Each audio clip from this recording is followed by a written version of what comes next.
জাতীয় সংসদের deputy speaker barrister Kaiser কামালের স্বাক্ষর ও অফিসিয়াল প্যাড জাল করে বদলি ঠেকানো এবং ঢাকায় কাঙ্ক্ষিত পদায়ন বাগিয়ে নেওয়ার চেষ্টার অভিযোগে বরগুনা সদরের সহকারী কমিশনার শাওন মজুমদার সুমনের বিরুদ্ধে মামলা করা হয়েছে।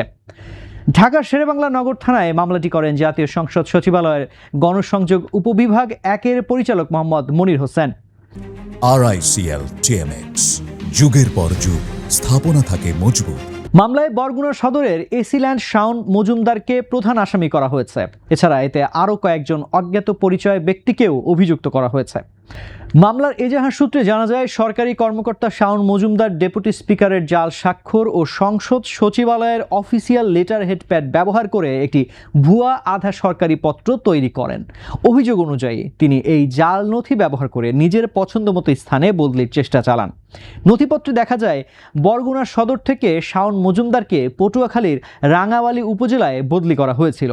জাল করা ওই ডিও চিঠিতে তার সেই বদলির আদেশ বাতিল করে তাকে ঢাকার কেরানীগঞ্জ উপজেলার সহকারী কমিশনার হিসেবে পদায়ন করার অনুরোধ করা হয়।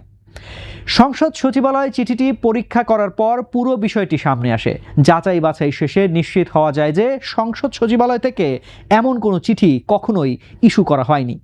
অভিযোগপত্রে উল্লেখ করা হয়, ভুয়া চিঠিতে ব্যবহৃত ডেপুটি স্পিকারের স্বাক্ষর, লেখার ভাষা, বিন্যাস এবং অন্যান্য নিরাপত্তা বৈশিষ্ট্য সংসদ সচিবালয়ের মূল অফিসিয়াল রেকর্ডের সঙ্গে মেলেনি। প্রতারণামূলকভাবে সরকারের পদায়ন প্রক্রিয়াকে প্রভাবিত করতেই এই জালিয়াতি করা হয়েছে বলে মামলায় বলা হয়। মামলার বাদী এজাহারে আশঙ্কা প্রকাশ করেছেন যে এই ঘটনার পেছনে কোনো সুসংগঠিত জালিয়াত চক্র জড়িত থাকতে পারে। তাই ঘটনার মূল রহস্য উদ্ঘাটনে একটি বিস্তৃত ও গভীর তদন্তের দাবি জানানো হয়েছে। অভিযোগের সুষ্ঠু তদন্তের স্বার্থে অভিযুক্তদের মোবাইল ফোন, কম্পিউটার ও ইমেইলের ডিজিটাল ফরেনসিক পরীক্ষা, নথিটির প্রিন্ট বা মুদ্রণের উৎস শনাক্তকরণ এবং সন্দেহভাজনদের যোগাযোগ ও আর্থিক লেনদেনের রেকর্ড খতিয়ে দেখার অনুরোধ করা হয়েছে। দণ্ডবিধির অধীন জালিয়াতি, ভুয়া নথি আসল হিসেবে ব্যবহার, প্রতারণা এবং অপরাধমূলক ষড়যন্ত্রের সংশ্লিষ্ট ধারায় মামলাটি রুজু করা হয়েছে।